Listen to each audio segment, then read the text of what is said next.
دودھ نکالنا ہمارا کام ہے. اللہ کے حبیب صلی اللہ تعالیٰ علیہ وسلم سے اس نے کہا اگر قطرہ دو قطرہ مل جائے تو نکال لو, اگر قطرہ دو قطرے مل جائیں تو دوہ لو. مصطفیٰ کریم صلی اللہ تعالیٰ علیہ وسلم اس بکری کی پشت پر اپنا بایاں ہاتھ رکھا, سیدھا ہاتھ اس کی تھن پر رکھا.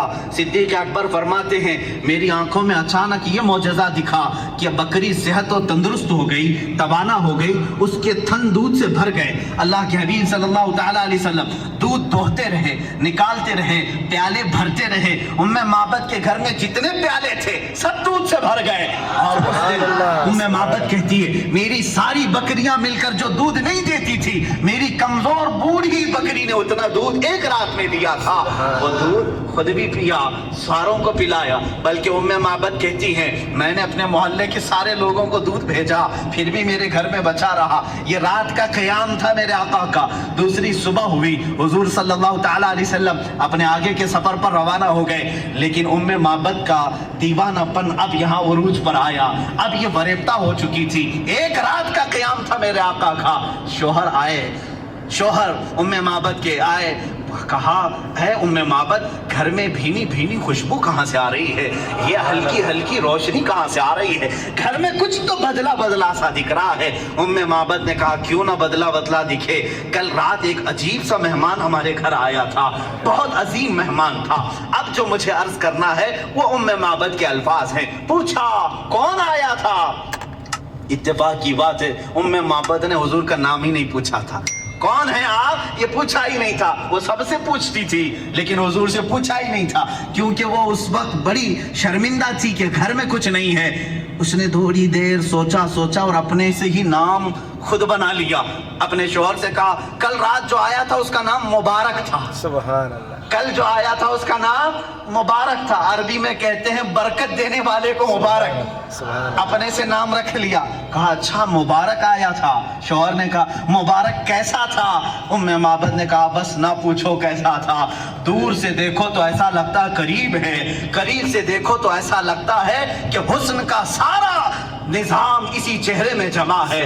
اور جب وہ بات کرے تو ان کے زبان سے مشک و عنبر کی خوشبو آئے. جب وہ مسکرائے تو دانتوں سے ایسی روشنی کہ گھر میں اجالا ہو جائے. جب وہ پانی پیے تو ایسا لگے کہ پانی اترتا ہوا گلے سے نظر آئے. اور اپنے ہاتھ کسی سے ملائے تو ایسے لگے جیسے ریشم کا کپڑا کسی میں رکھا گیا ہو. ان کے ہر عضو کو, ان کے جسم کو, ان کے جمال کو وہ بیان کرتی رہی. میرے پاس الفاظ نہیں ہے میرے عزیزو. ام معبد کی حدیث پڑھو آنکھیں بھیگ جاتی ہیں. میرے نبی کا جمال وہ بیان کرتی رہی. اب ابو معبد جو شوہر ہے وہ کہتے ہیں بس کر ام معبد, اتنی تعریف تو آج تک میں نے پورے عرب میں کسی کی نہیں سنی. شعر و شاعری کرنے والے بھی اتنی تعریف نہیں کرتے جتنی تعریف تو کر رہی ہے. اب ام معبد سے کہا اب میری زندگی کا ایک ہی مقصد ہے کہ اس مبارک سے ایک بار ضرور ملوں گا, اس مبارک سے ایک بار ضرور ملوں گا. کہا اس مبارک کا نہ میں نے پتہ پوچھا نہ ایڈریس پوچھا, وہ کہاں سے آیا تھا کہاں گیا یہ بھی مجھے نہیں معلوم. یہ دو لوگ ایسے ہیں میرے عزیزوں. یہ ام معبد جو حسن و جمال کو میرے آقا کا بتا رہی ہیں. حسن یوسف الگ ہے, حسن مصطفیٰ الگ ہے. میں یہاں حسن کی بات کر رہی ہوں. اسی حسن کو تلاش کرتے کرتے وہ زندگی بیتا گئی. اللہ کی بارگاہ میں دعا کرنے لگی اے بار الہ جو مبارک آیا تھا اس تک ایک بار مجھے رسائی دے دے, کسی بھی طرح پہنچا دے. ایک بار ایسا ہوا کہ وہ بکریاں چراتے ہوئے نکلی, بکریاں بہک گئی, بھٹک گئی. ایک بکری ادھر ایک بکری ادھر, چلتی چلتی بکریاں دوڑا رہی ام معبد کو. یہ بکریاں دوڑاتی مدینے تک لے آئی. شہر قریب آ گیا.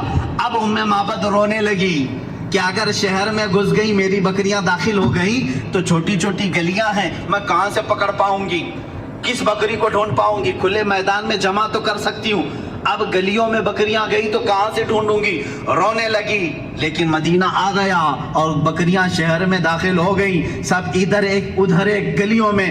اب ام معبد کا رونا ہچکیاں بند گئی. اب رونے لگی ایک بات میں آپ کو بتا دوں کہ حضور کا دیدار اسی وقت ہوتا ہے جب کسی کا دل روتا ہے، جب کسی کا دل رونے لگتا ہے وہ مصطفیٰ کا دیدار ہو جاتا ہے۔ اسی لیے کہا ہے محمد کو ہم غم گساروں میں ڈھونڈو، محمد کو ہم غریبوں میں ڈھونڈو۔ عزیزان گرامی، معبد رونے لگی۔ اتفاق کی بات ہے کہ حضرت ابوبکر صدیق کا گزر وہاں سے ہو رہا تھا۔ حضرت ابوبکر نے دیکھا اور پہچان لیا یہ ہماری مہمانی کرنے والی وہی خاتون ہے جو مکہ سے مدینہ آنے کے وقت بیچ راستے میں تھی۔ دیکھا، آپ نے پہچان لیا، پوچھا معبد یہاں کیسے؟ وہ بھی چونک گئی، ارے تو وہی مبارک کے ساتھ آنے والا ساتھی تھا، تو یہاں کیسے؟ کہا میں تو یہیں رہتا ہوں۔ معبد نے کہا وہ مبارک کہاں ہے؟ وہ مبارک کہاں ہے؟ حضرت ابوبکر نے کہا کون مبارک؟ کون سے مبارک کی بات کر رہی؟ کہا وہی مبارک جو تیرے ساتھ آیا تھا، ایک رات میرے گھر قیام کیا، ایک رات میرے گھر قیام کیا تھا۔ صدیق اکبر مسکرائے، کہا اچھا تم نے ان کا نام مبارک رکھا، اللہ نے تو ان کا نام محمد رکھا ہے، وہ محمد ہیں۔ حضرت ابوبکر صدیق معبد کو لے کر کے بارگاہ مصطفیٰ میں پہنچے۔ اللہ کے نبی صلی اللہ تعالیٰ علیہ وسلم کو جیسے ہی وہ اپنے آنکھوں سے دیکھنے لگی، پھوٹ پھوٹ کر کے رونا شروع کیا۔ کہا اے اللہ، اب میری ساری بکریاں ختم ہو جائیں، اس لیے کہ میری زندگی کا مقصد مجھے مل گیا، اس چہرے پاک کو دیکھنا میرا مقصد تھا۔ اللہ کے نبی صلی اللہ تعالیٰ علیہ وسلم نے بے حساب اس خاتون کو عطا کیا۔ جانتے ہو وہی بوڑھی بکری، وہی ہڈیاں نکالی ہوئی بکری جو دودھ دینے کے لائق نہیں تھی، موت کا انتظار کر رہی تھی، پورے زمانے مصطفیٰ میں پورے محلے کو دودھ دیتی تھی، زمانے ابوبکر صدیق میں دودھ دیتی رہی، زمانے عمر فاروق میں دودھ دیتی رہی، زمانے عثمان ابن عفان میں جا کر کے اس بکری کا انتقال ہوا۔ عزیزان گرامی، یہ تھی میرے مصطفیٰ کریم صلی اللہ تعالیٰ علیہ وسلم کے حسن و جمال کی کیفیت کہ جو ایک بار دیکھ لے وہ زندگی پھر اسی حسن کی یاد میں گزار دے، اسی حسن کی یاد میں گزار دے۔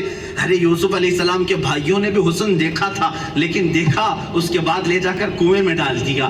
زلیخا نے دیکھا لیکن اپنی شادی کرنے کا خیال کیا، جیل میں پہنچا دیا۔ بادشاہ نے دیکھا، وزیر بنا لیا، لیکن مصطفیٰ کریم صلی اللہ تعالیٰ علیہ وسلم کا جس نے حسن دیکھا وہ حضور کو خریدنا نہیں چاہا، بلکہ جو دیکھا وہ اپنے آپ کو بیچ دیا۔ یہ صحابہ نے کیا ہے۔ یوسف علیہ السلام کا حسن دیکھ کر کے لوگ کیا کر رہے تھے؟ بولی لگا رہے تھے، یہ یوسف کو ہمیں خریدنا ہے، یہ حسین ہے، یہ جمیل ہے، بہت خوبصورت ہے۔ کوئی 100 اشرفیوں کی بولی لگا رہا ہے، کوئی 1000 کی بولی لگا رہا ہے، کوئی 10,000 کی بولی لگا رہا ہے۔ یوسف کو مجھے خریدنا ہے۔ خریدنے والوں کی دوڑ ہے مصر میں، لیکن یہاں مدینے کا بازار ہے، یہاں صدیق اکبر بھی مالدار ہے، عثمان ابن عفان بھی مالدار ہے، عبد الرحمن بن عوف بھی مالدار ہے، ایسا مالدار کہ اس زمانے کے کروڑ پتی نہیں، ارب پتی بھی ان کے مال تک نہیں پہنچتے، لیکن یہ مصطفیٰ کو خریدنے نہیں آئے بلکہ اپنے آپ کو اپنے مال سمیت مصطفیٰ کے بازار میں بیچنے کے لیے آئے ہیں۔ صدیق بھی کہتے ہیں آقا میرے ہر عضو پر، میرے ہر مال پر آپ کا اختیار ہے۔ عثمان بھی کہتے ہیں میرے ہر نفس پر آپ کا اختیار ہے۔ یہ صحابہ ہی کا تو نعرہ تھا، جب تک بکے نہ تھے تو کوئی پوچھتا نہ تھا۔ یا رسول اللہ تم نے خرید کر ہمیں انمول کر دیا، انمول کر دیا۔ یہاں اپنے آپ کو بیچا جا رہا ہے، ارے وہاں نبی کو ہی خریدنے کی بات کی جا رہی ہے۔ ایک حسن خرید